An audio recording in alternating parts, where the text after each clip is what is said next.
율법주의 신앙을 이기는 방법 두 번째입니다. 오늘은 성경이 한 구절이니까 빨리 마치겠네, 그죠? 성경이 구절이 많으면 또 오래 가는데 성경 구절이 한 구절이니까 빨리 마치지 않을까? 그럴 수도 있고 아닐 수도 있습니다만은 여러분 빨리 마치기 원하세요? 아니면 조금 더 많이 하기를 원하세요? 많이.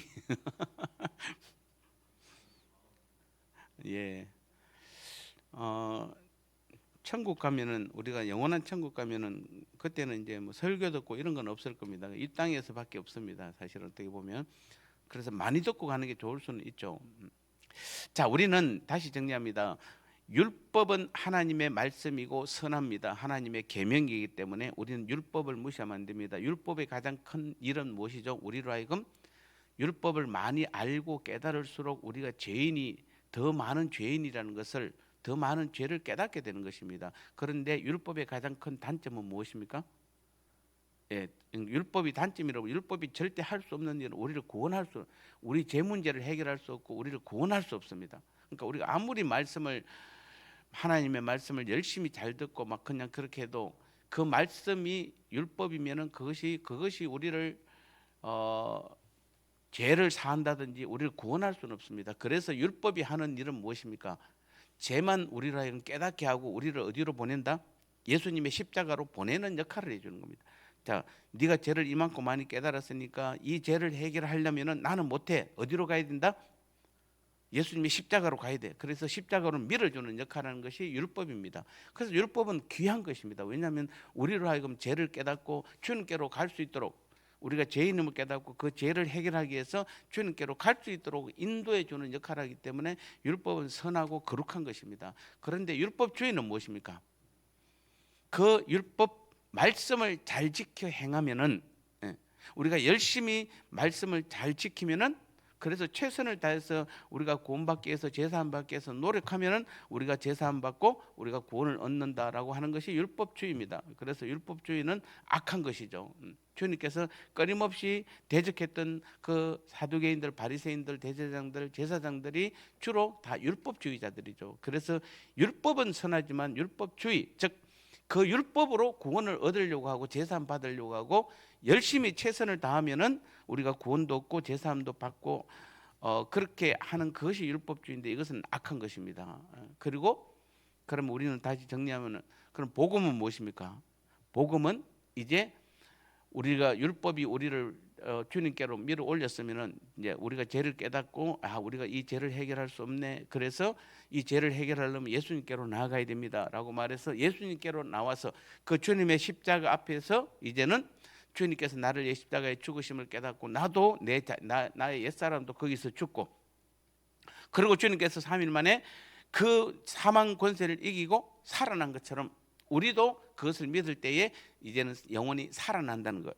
그리고 여기까지가 사실은 복음입니다. 그리고 플러스 이제 그 주님께서 성천하서 하늘에 오르사 보혜사로 이제는 우리 안에 오셔서 내 안에 오셔서 내 삶의 모든 주인이 되어 주셔서 내 모든 삶을 이끄시고 인도하시고 책임져 주시는 것. 이것이 바로 우리는 복음입니다.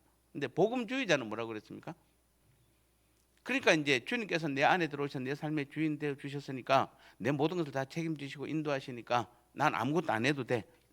그냥 그러니까 예배도 빠지고 기도도 할 필요 없고 전도도 할 필요 없고 뭐 구원을 위해서 내가 아무것도 할 필요 없어. 어차피 내가 할 수 있는 것은 아무것도 없으니까. 그래서 오히려 예배도 안 드리고 전도도 안 하고 기도 안 하는, 이것이 바로 복음주의자들이에요. 그래서 제가 네 가지를 늘 설명합니다. 율법, 그래서 우리가 알아야 될 것은 율법이고 복음이에요.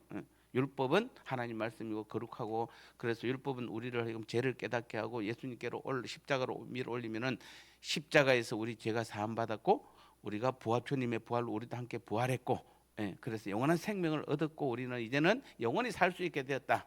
그런 우리에게 주님께서 우리 삶의 주인으로 오셔서 성령께서 오늘 보혜사 성령으로 우리 안에 오셔서 우리의 삶의 주인 되어 주셔서 우리의 모든 삶을 이끄시고 인도하신다. 이것이 복음이에요. 그래서 율법과 복음은 우리는 알아야 되지만은 율법주의자처럼 자기의 힘으로 자기의 능력으로 최선을 다해서 열심을 다해서 뭔가 구원을 얻으려고 하는 그 율법주의도 우리는 과감하게 배격해야 되고, 또 그렇다고 해서 주님께서 내 모든 사람을 책임져 주신다고 해서 난 아무것도 안 해도 돼 하는 그 복음주의도 우리는 과감하게 없애야 되는 것입니다. 그래서 이것은 계속해서 제가 지금 나누는 대화입니다. 그래서 오늘은 그 율법주의. 자, 그러면은 과연 아까 율법주의가 뭐라고 그랬습니까? 우리가 이 구원받고 또 영생 얻고 하나님 자녀가 되려면 열심히 최선을 다해야 돼. 그래서 내 노력으로, 내 생각으로, 내 뜻으로 뭔가 하려고 하는 사람들을 우리는 율법주의자다 이렇게 말했습니다. 그것을 이길 수 있는 방법, 오늘 두 번째는, 그래서 우리의 신앙생활은 전적으로 믿음에 의한 신앙생활을 말하는 것입니다. 믿음에 의한 신앙생활. 마르틴 루터가 종교개혁을 일으키면서 내세웠던 것이 오직 믿음이 있죠. 오직 믿음. 오직.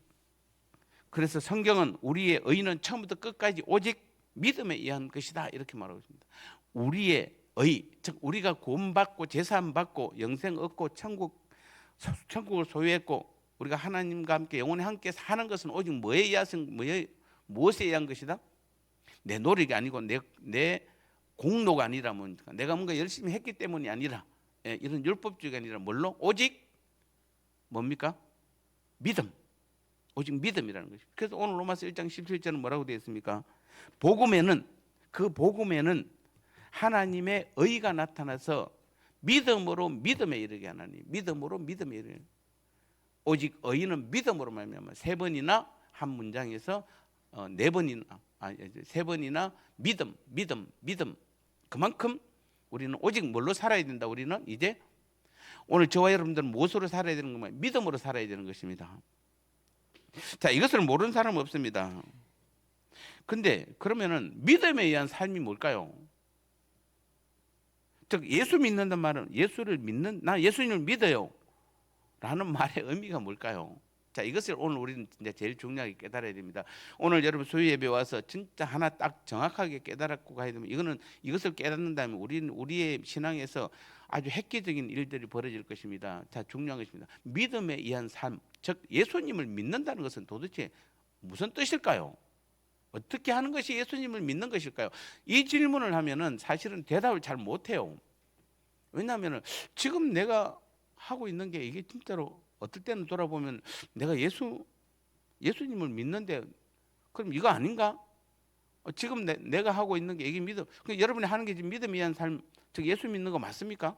그럼 뭘 믿는다는 거죠, 여러분이 지금? 내가 예배 다 참석해요. 나 기도도 해요. 나 전도도 가끔 해요. 나 봉사하고 헌신하고. 그래도 내가 장로고 권사고 집사예요. 자, 이런 것들이 예수 믿는 것입니까? 그것은 예수님 없어도 교회라는 조직을 만들어서 공동체를 만들어서 얼마든지 그건 할 수 있는 것입니다. 하나님 없이도 할 수 있는 것이에요. 그럼 우리가 가장 중요한 거, 예수 믿는 거, 믿음에 의한 삶이라는 것은 다른 말로 표현하면 인간이 할 수 없는 어떤 분야겠죠. 일단은 우리가 할 수 있는 것은 그건 믿음에 의한 삶이 아니잖아요. 우리가 할 수 없는 어떤 분야를 말하는 건 분명한 것 같습니다. 그래서 우리는 예수님은 하나님의 아들이신데 우리를 위해 이 땅에 오셔서 우리의 죄를 지고 십자가에 돌아갔다는 사실을 이론적으로 믿는 것일까요? 그것은 믿음에 의한 삶이 아닙니다, 여러분. 지식적으로 알고 이론적으로 그래. 누군가 물어보면 예수님, 네 예수님 믿어. 그럼 뭘 믿는데? 예수님 나를 십자가에 달려 돌아가셔서 이 땅에 오셔서 나를 십자가에 달려 돌아가셨어. 그래서 나는 이제 내가 제사함 받았어. 그리고 나는 구원 받았어. 그렇게 말하는 것이 맞는 말이에요. 그런데 그것을 지식적으로만 깨닫고 있으면은, 지식적으로 알고 있으면은 그것은 예수 믿는 게 아니라는 것이에요. 즉 우리는 하나님의 말씀의 기초에서 이러한 사실들을 지식적으로 믿는 것, 그 이상을 말하는 것이에요. 지식적으로 믿는 것이 단순히 예수 믿는 것이 아니에요. 그래서 성경은 정확하게 예수님의 첫 마디가 뭐였냐면, 우리가 거듭나는 것은 뭘로만 가능하다? 거듭난다는 것은 우리가 하나님의 자녀로 태어나는 거잖아요. 우리가 하나님의 자녀로 여러분 지금 여기 뭐 태어난다는 말을 하면 좀 이상한 논리겠지만, 여러분이 이미 벌써 할머니 할아버지 되신 분들한테 여러분이 지금 뱃속에서 태어날 때 여러분이 한 것이 있나요? 내가 뱃속에서 태어날 때, 이 땅에서 태어날 때 엄마 뱃속에서 내 노력으로 한 것이 뭐가 있나요? 나올 때 조금 노력했나요? 뭐 그것도 기억도 없어요. 좌우지간. 그러니까 그래서 예수님께서 우리가 거듭난다는 것, 다시 태어난다는 것, 즉 하나님, 마귀의 자녀에서 하나님으로 자녀로 태어나는 것은 무엇으로만 가능하다고 그랬습니까? 물과 성령으로만, 즉 하나님의 말씀과 성령으로만 가능한 것이에요. 우리가 거듭난다는 것은 성령으로만 거듭난다. 하나님의 자녀로 다시 태어날 수 있다는 것입니다. 이게 여기서 이제 우리는 키포인트가 있습니다. 만약 우리가 예수님께서 우리의 구원을 위해 행하신 모든 사실들을 지식적으로 믿음으로써 구원을 얻는다고 말한다면은 성령께서 거하실 자리가 없는 것이에요. 자, 오늘도 우리는 가장 우리가 지금 중요한 거, 복음의 시대에서, 은혜의 시대에서 우리에게 제일 중요한 것이 뭐냐면은 예수님께서 우리를 십자가에 달려 죽으시고 부활하신 것도 중요합니다. 그런데 진짜 또 중요한 하나의 사실은 보혜사, 즉 성령, 그분께서 뭐죠? 내 안에 들어오신 사실이잖아요. 내 안에 거하신다는 사실이에요. 성령께서 내 안에 들어오신 사건만큼 우리한테 귀한 것이 없어요. 왜냐하면은 예수님 시대에 그 12 제자들도 예수님과 3년 반 동안 동고동락하고 같이 먹고 같이 자고 같이 예수님께 직접 배웠음에도 불구하고 그들은 성령이 임하지 않은, 그들 안에 거하지 아니하므로 예수님께서 고난을 당하고 십자가에 못 박힐 때 다 도망가 버렸습니다. 예수님을 저주하고 부인까지 했습니다. 이것이 실제 인간의 모습이에요. 그런데 그들 속에 사도행전 2장에 뭐가 들어오니까? 성령께서 그들 안에 들어가니까 그들이 완전히 달라졌잖아요. 지금까지 두려워했던 사람들이 하나도 이제 남들을 두려워하지 않는 것입니다. 사내들인 공회나 또는 대제사장이나 공회 앞에서 그들은 담대히 뭐죠? 예수님을 증거하는 사람들은 완전히 180도 확 바뀌어버렸잖아요. 그러면 다른 사람이 아니에요. 똑같은 한 사람이 불과 얼마 전까지는 주님이 십자가에 달릴 때 다 도망가고 저주하고 부인했던 그 사람이, 똑같은 사람이 바로 그 다음 날은 뭘로 바뀌어버렸다? 예수님을 모든 사람 앞에서 확실하게 증거하고 많은 사람을 주께로 인도한 일에 쓰임받습니다. 한 사람이 그래요. 이 차이는 뭡니까? 성령께서 그 안에 예수 믿어요. 여기도 예수 믿어요. 예수님의 제자들인데, 그런데 성령께서 거하지 아니하니까 믿는 게 아니에요. 이거 말은 믿는다고 말하지만 예수님은 우리 스승이에요. 스승. 그분은 하나님의 아들이에요. 베드로는 뭐라고 그럽니까? 주는 그리스도시요 살아계신 하나님의 아들입니다. 고백했잖아요. 예수 믿는 거예요. 그런데 성령이 거하지 아니하니까, 고난이 오니까, 예수님 십자가에 달리니까 다 도망가 버리고 예수님을 심지어는 부인하고 저주까지 해버렸어요. 근데 똑같은 사람 안에 누가 들어가니까? 성령이 들어가니까 완전히 180도 다른 사람으로 바뀐 것이에요.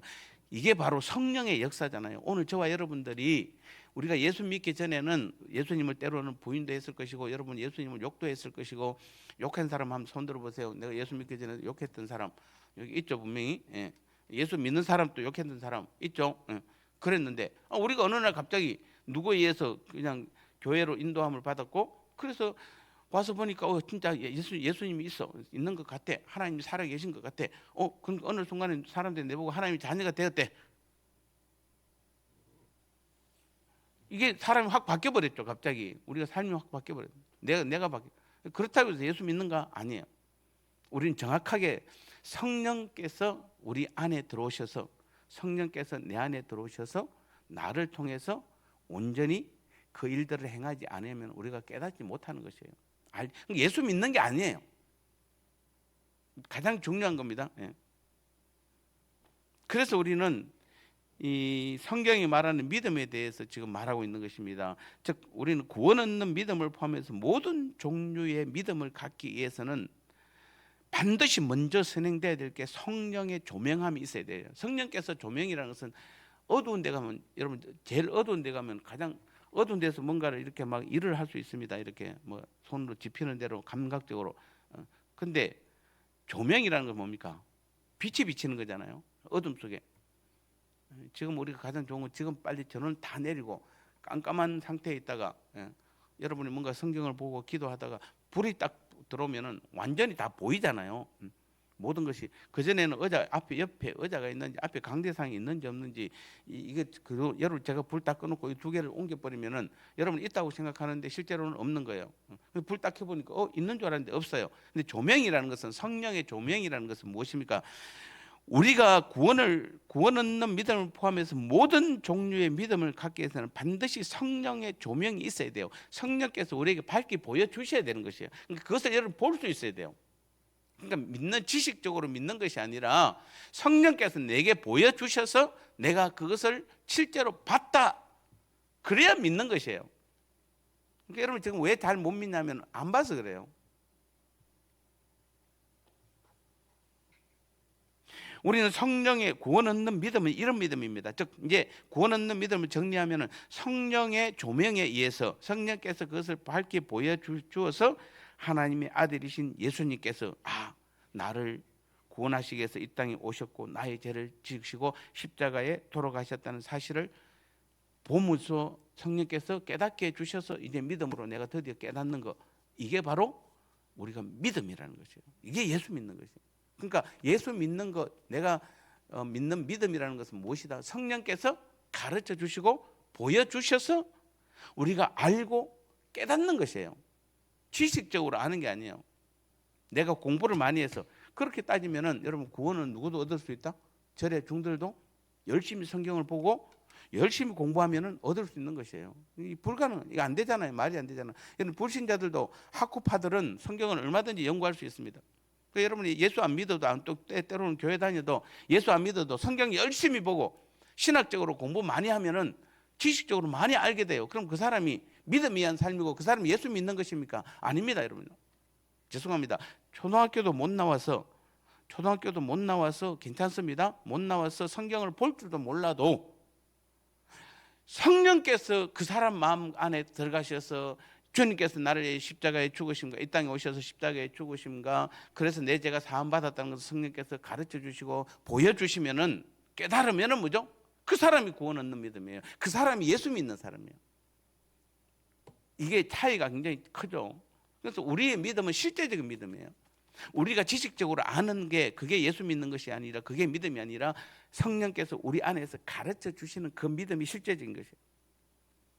지식적인 어떤 이 깨달음이 없으면 아무것도 아닙니다. 지식적으로 아는 것은 아무런 도움이 안 되는 것입니다. 지식적으로 알았으면 반드시 뭐 해야 된다? 성령께 기도해서 깨달아야 돼요. 볼 수 있어야 돼요.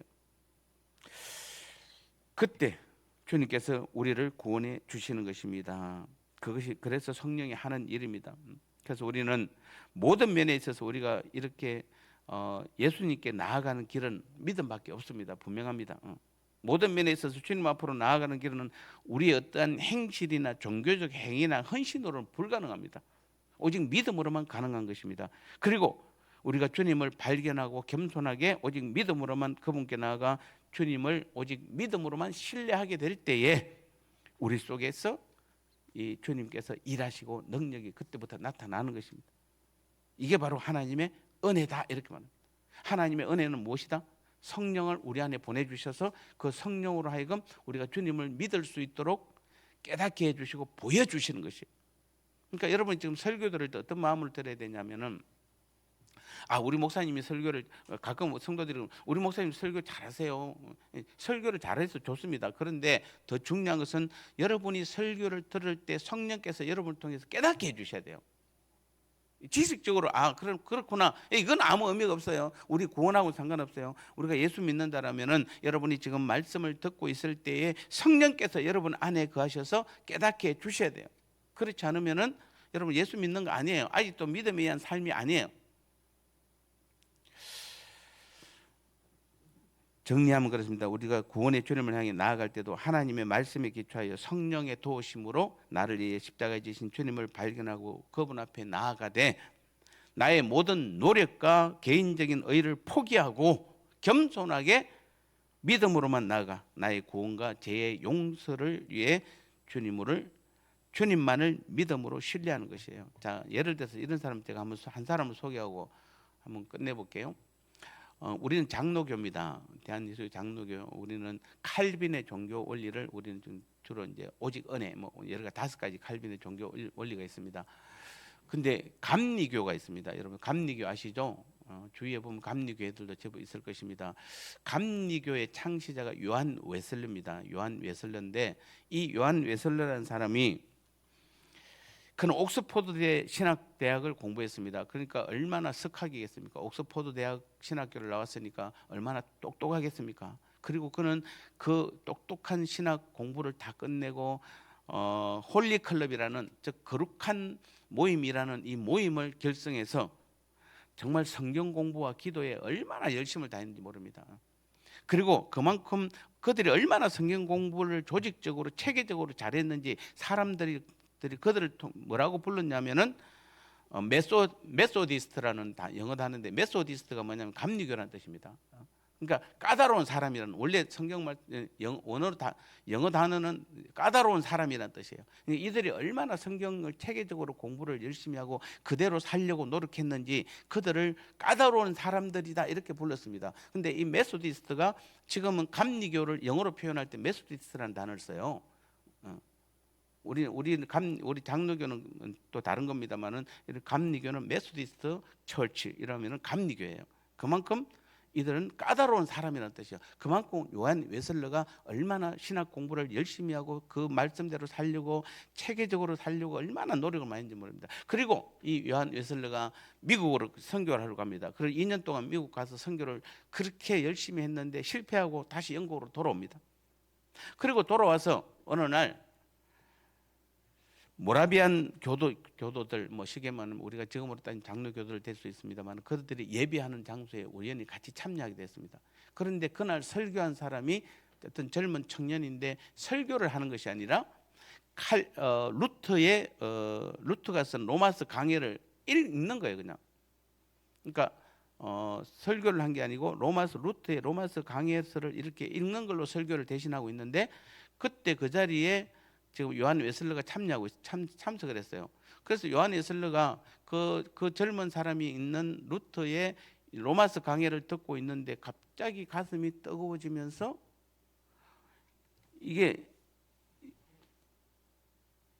자기 비로소 야 진짜 내 죄 때문에 진짜 주님께서 십자가에 돌아가셨구나. 진짜 내 죄 때문에 주님께서 십자가에 돌아가셨구나. 이것을 발견한 것이에요. 이게 바로 성령의 역사로 가는 거예요. 즉 제가 지금 설명한 이유를 아시겠습니까? 그가 그 전까지는 뭐 했다? 홀리 클럽을 만들 정도로, 거룩한 모임을 만들 정도로, 때로는 메소디스트 까다로운 사람이라고 불릴 정도로 공부를, 그렇게 신학적으로 공부를 많이 하고 체계적으로 공부하고 또 체계적인 신앙생활을 살기 위해서, 기도하기 위해서 그렇게 하고 2년 동안 미국 가서 선교까지 다 하고 온 사람인데, 그렇게 공부를 많이 하고 그렇게 열심히 했는데 이 사람은 지금, 그래서 주님께서 그 가서 뭘 가르치겠습니까? 주님께서 우리를 위해 십자가에 달려 돌아가셨습니다. 이 땅에 오셔서 돌아가셨습니다. 그리고 3일 만에 부활하셨습니다. 그리고 그분은 우리 안에 들어오셨습니다. 이렇게 다 가르쳤을 겁니다, 분명히. 그리고 그 삶을 살려고 얼마나 노력했겠습니까? 그런데 정작 전혀 다른 예배에 참석해서 그냥 루터의 로마서 강해를 듣고 있는데 갑자기 뭡니까? 갑자기 가슴이 뜨거워지면서 진짜 주님께서 나의 죄를 위해 십자가에 달려 돌아가셨구나 하는 성령의 조명, 성령께서 갑자기 요한의서를 깨닫게 해준 것이에요. 그때서야 비로소 루트는 뭐라고 이야기하냐면, 요한의서는 그때서야 비로소 내가 진짜 주님께서 나를 위해 십자가에 달려 돌아가셨구나 하는 것을 깨달았다라고 이야기합니다. 이게 조금 여러분 이해가 되는지 모르겠습니다. 그러니까 그렇게 수없이 신학을 공부하고 그렇게 똑똑하고 그냥 거룩한 모임을 만들고, 그리고 그렇게 남들이 볼 때 저 사람 진짜 좀 대충 하지라고 해도 대충이라는 거 없는, 만약에 하루 4시간 기도해야 된다면 이 요한에서는 반드시 4시간 기도해야 되고, 하루에 3시간 성경을 읽어야 된다고 하면 반드시 3시간 읽어야 되고, 그런 예배를 참석한다면 무조건 참석해야 되고, 이런 것 얼마나 열심히 팝니까? 그런데도 정작 성령이 역사하지 않으니까 자기 노력으로, 자기의 어떤 지식으로 공부를 했을 때는 그냥 주님이 십자가에 달려 돌아가셨어요. 그거는 말하는데 내 안에 내 죄 때문에 일어난 것은 모르는 것이에요. 내 죄 때문에. 그것이 성령의 조명이에요.